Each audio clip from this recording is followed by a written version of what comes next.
Hello and welcome. Today we are going to discuss how to create a project charter, and I'm also going to show you a template of a project charter. So it will be really beneficial for those who are new to the project and who are really struggling with how to come up with a project charter for our project. So before we go, I would like to introduce you what charter actually is and what should it include. So the project charter is the document issued by the project initiator or sponsor that formally authorizes the existence of a project and provides the project manager with the authority to apply organizational resources to project activities. So if you don't have a signed project charter in your project, so it means your project is not approved yet. So before you start working on a project, make sure that you have got a signed project charter. And who signs the project charter? It will always be a project sponsor. So once you get an assigned project charter, so it means that you're good to go with your project. You can start using the organizational resources and you can start working on a project. Now, so we know what a charter is. So it's a form, it's a document that is signed by a sponsor and that allows you to start working on a project. Now, what should this document include? So now, as we know, this document comes in a very beginning of a project. So obviously it's telling us that it should be something that has information which should be of a very high level. So in project terms, we call it the time period, the process group that it belongs to is the initiation. So those who are more familiar with the project management processes or process groups, so they know that the first process group is the initiation group. And those who are not really familiar with this, so we will further work on each process step by step. So at this time, what we need to know is that this document is issued at the very beginning of a project, and because it is issued at the very beginning of a project, so it should include the information which is of a very high level. And now we'll further see what information would it have. So now we start with the project purpose. So what is the purpose of a project? So every project that we initiate should have a purpose, right? Should serve a purpose.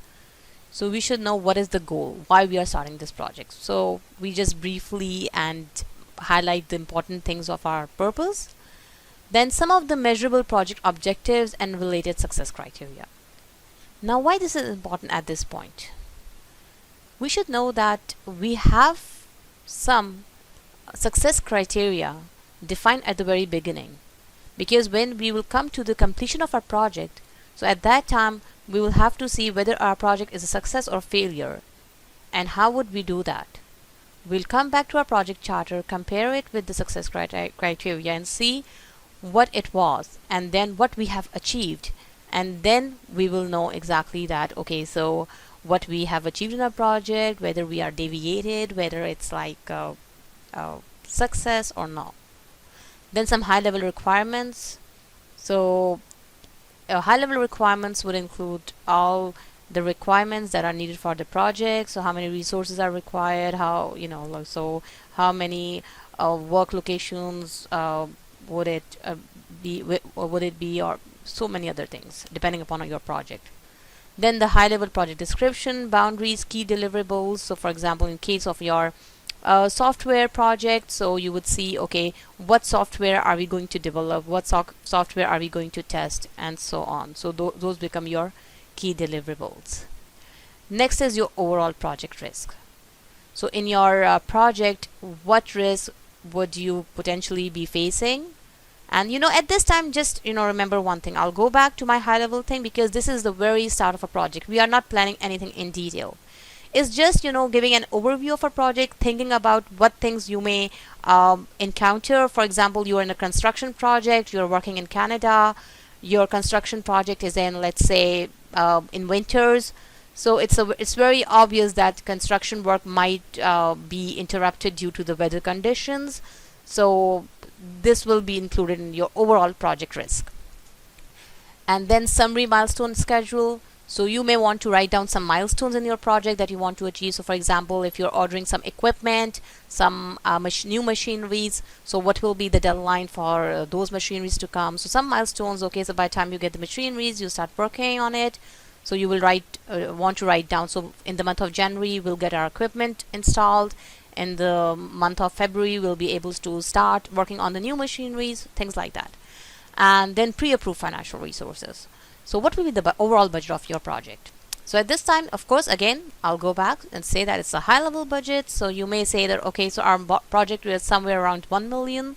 When we say 1 million, so we may have kind of plus minus of, the room we say at this level is around like plus minus 50%. So it may be like somewhere between 500,000 to 150, 1.5 million or so. And then we want to list down our key stakeholders. So who are going to be our key stakeholders? So stakeholder is anyone who has impact on the project. It may be a positive impact or a negative impact. They may be directly related to a project. They may be indirectly related to a project. But we want to know who are our key stakeholders. And then approval requirements. So what are the project approval requirements? So what constitutes project success? Who decides the project successful? And who signs off on the project? So we want to know that. And then project exit criteria. So what are the conditions to be met in order to close or to cancel the project or phase? So when we say project exit, so remember, not always all the projects are succeeded or successful and are completed. Sometimes due to some conditions or some reasons, we may have to close the project before it's completed. Maybe there's no longer a need of that project. Maybe there's another competitor who has already there, and now if we work on a project, it will probably be no longer beneficial. So anything can be possible. But if we are, let's say, completing our project, it's successful, so even then, what will be the time frame? How will we decide that, okay, everything is completed and now we are good to close our project? So this will be our project exit criteria. And then assign project manager. So in our project charter, so we also write down the name of our project manager and then their responsibility and authority level. So what will be their responsibility at what level? So sometimes, in some projects we have like it's a very senior project manager and they have more authority, but in some project managers there are like it's a junior level and people have less authority and they have to go back to sponsor more for resources and things like that. So they have less power of decision making. So we will have to write down the authority and responsibility level in our project charter. And then in the end, we have to write down the name and authority of the sponsor or other persons who are authorizing the project charter. So this is basically what a project charter should include. So at a high level, the project charter ensures a common understanding by the stakeholders of the key deliverables, milestones, and the roles and responsibilities of everyone involved in the project. So now I'm going to show you guys a template that I created actually. So just to show you like how we can work around. So it's just like, you can create any template that you want depending upon the kind of project you're running, depending on your organization. You can actually start working for if you're working for a PMO. So those who do not know what PMO is, I'll definitely, include that in one of my presentations to make sure that you know what it is. And that's actually a very good thing if you guys are working on a project and if your organization does not have a PMO. So I always encourage my clients and my like other project managers to actually go ahead and work for PMO in your organization. Alright, so let's look at this template now. So I started off with like a table of contents to, because when you open a document, you want to know what it includes. It's not really a long template, but it's something like, you can see here. So this is like our things that are included in this template. I'll just quickly scroll through just to give you guys an idea. So what I did that I thought that, it's a good idea just instead of just making it in the form of a form, I should include the instructions and the things for especially like, in an organization you may have a new project manager who is coming in your organization and they do not have a pretty good idea about the terms that we use. So to help them, we should have some instructions and some details about what we are using in our template. So it starts with instructions. What is the purpose? What's document purpose? What's executive summary? Authorization? Project scope, goals, milestones, project cost estimates, sources of funding, risks, governance, results. So you can see different things, right? Now from here actually our template starts. Now you can see, so this is your change control. So what is the, if this document has been revised, well, although we are told, and it's a rule, that we should never ever change a project charter, because the information that it includes is of high level, so we should not be changing it. But in case there is a change, so we should you know write it down here, who's the author, and what's the issue date. Then here comes the executive summary, here comes the authorization.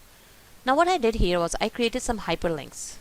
So for example, if you are a project manager and you're working on this document and you say, okay, now I have to write down the scope, but now you want to see, okay, you're not exactly sure what kind of objective or what kind of key activities I should be including here.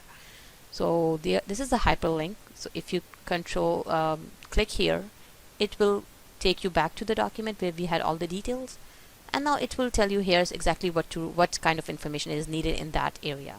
So how does the project relate to national scope? A brief description of the proposed project, provide the objectives, provide the key activities, target audience, things like that. So I'll go back,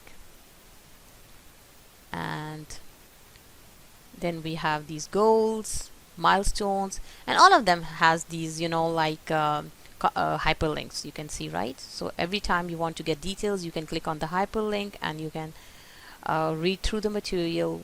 So this will help the project managers or project sponsors who are working on the template, and if it's centralized, so it will help organizations to have one standard document that whenever a new project is starting, so they know what information is required from the project sponsors and managers. So I hope that will help. So I'll come back with another video and help you guys succeed in your projects. So till then, take care and goodbye.